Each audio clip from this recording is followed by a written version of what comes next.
All right, so I'm going to keep this video pretty brief, but I did want to chime in and talk a little bit about this situation that happened in Volusia County, Florida last week, where a Mavic 2 Pro collided with a R-44 helicopter, damaging the prop and causing $60,000 worth of damage. And I know that sounds pretty bad, but the helicopter landed safely.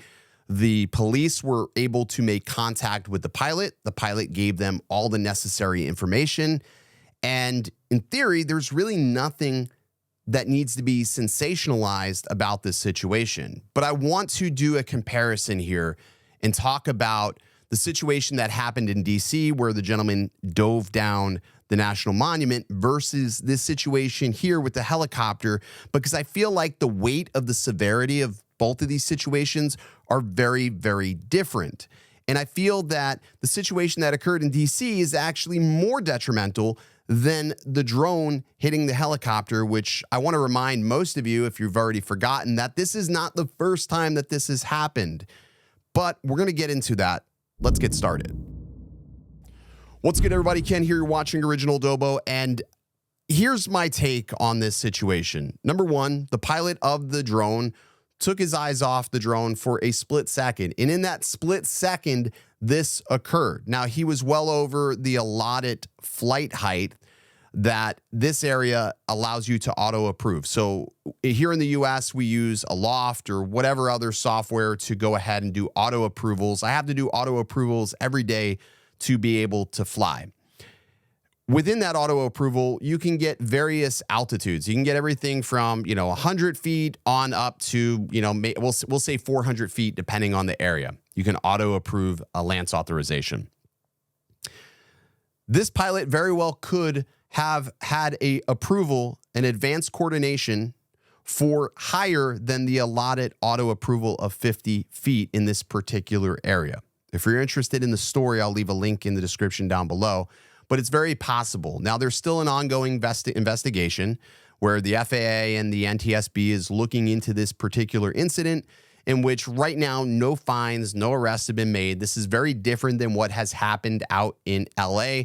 If you recall, there was a Mavic 2 Pro that collided with a LAPD chopper, causing over $80-something thousand worth of damage at the time. I mean, it was a pretty severe thing. I actually covered it a couple of years back.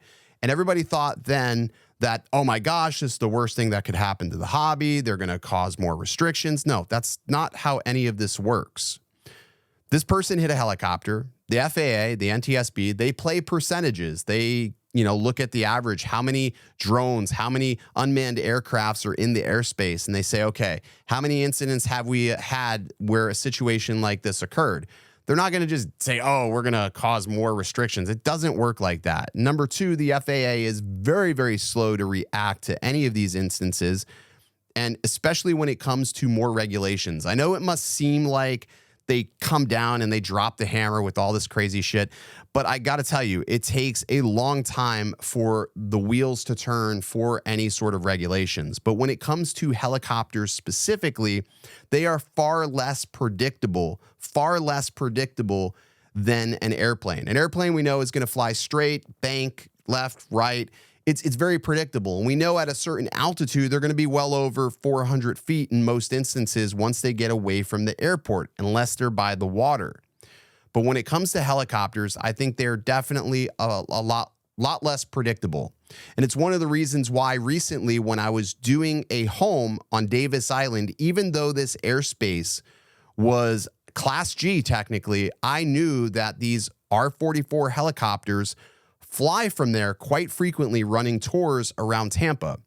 And is one of the reasons why I opted not to fly my drone, because there's often times where these R-44, these maroon choppers, were coming directly over this house where I was at about 60 feet, 70 feet, which is incredibly low.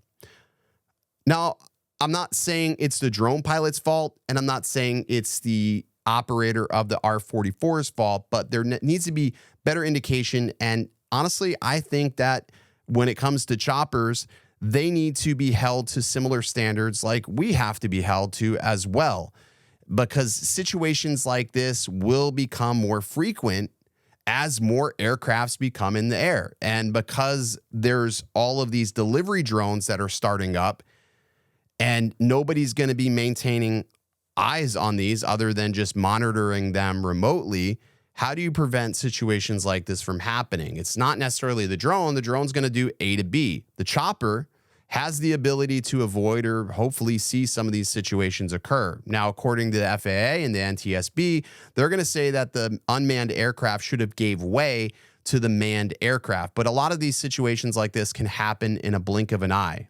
And as he said, he literally looked down at his tablet for a blink and this occurred. I don't think that this is as severe as what happened in DC when we talk about that gentleman that dove down the national monument. I feel like that situation actually is worse for the hobby and worse for drones than the helicopter colliding with the drone, because it's not the first time this has happened. And it's not the first time that there's been significant damage that has cost the operator of the manned aircraft substantial money. And I'm sure that there's going to be something that happens there. Hopefully that this pilot of the Mavic 2 Pro has insurance if they deem that it was his fault. We'll have to wait and see how that plays out. But my guess is they're going to blame the the unmanned aircraft pilot simply because that's just how it goes 9 out of 10 times, that we're supposed to give way to the manned aircraft. But we'll see what they end up ruling or what the investigation shows. But as far as rules and regulations, I don't see anything additional happening to the industry. There's literally no reason to sensationalize situations like this.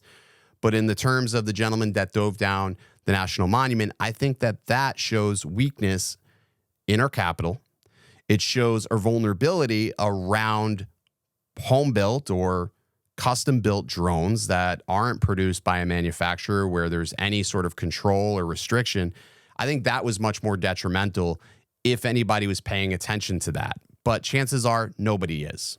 That's just not how our government actually works, because deep down inside, I think they care, but they either A, don't have the budget, or B, there's so much bureaucracy that's happening behind the scenes that there's firewall after firewall that prevents them from making knee-jerk reactions, which for us in this hobby is a really good thing that it takes so long for things to happen.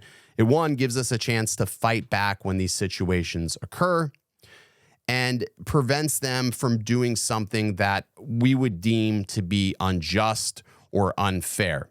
Because keep in mind, while there's many hobbyists that follow me on this channel, there's probably an equal amount of professionals that fly their drones daily. So when you were talking about these situations, we can't just like forget about them. We have to talk about them. I always see people say, well, we shouldn't talk about this. It's the Barbara Streisand effect. Bot Grinder, I'm speaking directly to you on that. Not talking about something doesn't make it go away. That's just not how shit works. As adults, you talk about things to figure out problems. Maybe that's something you should do as well, is to talk about it. Because that's how we're able to solve things, work together to make sure that regulations and rules don't affect hobbyists, professionals, or heathens. I mean, it's just how it goes. So with that being said, I wouldn't really worry about this situation too much. I know that Geeks Spana did a video, a live stream on this, talking about this. It always fascinates me that people that don't live here in the United States are so obsessed with our aviation, so obsessed with what happens in the drone industry here. And I think it's because, one, either A, we lead by example, or B, these other countries wait to see what we're going to do and then just piggyback off of what we do, which they should just do what's best for them or what tailors to their country, not what we do. Because what happens here in the States may not work for the UK, other parts of Europe, Australia. It doesn't make sense. So I really wish, you know, globally, people would just do their own thing. Stop worrying about what freaking happens here. Let us worry about what happens here. We've got enough problems than to have some guy that's barely flying his drone sitting there sensationalizing an incident that's happened numerous times before. And it's a financial burden right now for that R44. Nothing more than that. All right, that's going to do it for this video. Hopefully there were some key takeaways. I'm sure I'm going to piss some people off, But honestly, I just don't care anymore. I'm just tired of hearing about it. There's too many freaking things that are happening. There's too much money to be made in drones. I get it. A lot of you guys, you just want to go fly, fuck off, have fun, whatever. That's your prerogative. But when I put my drone in the air, I like to be able to make a couple of bucks with it. So when I do have fun with it, it makes it all that much more special. And there's always a sense of the fact that I love to support local entrepreneurs. You've got the Pasco Pussycat. They just opened that strip club. That's an amazing place to support. You got Calendar Girls, another amazing place that I love to go support. You know, it's the little things that drones do that just help the community out as a whole. So hopefully you've had a good new year. I'm back, and buckle up. That's all I can say. It's going to be a fun new year. Stay original.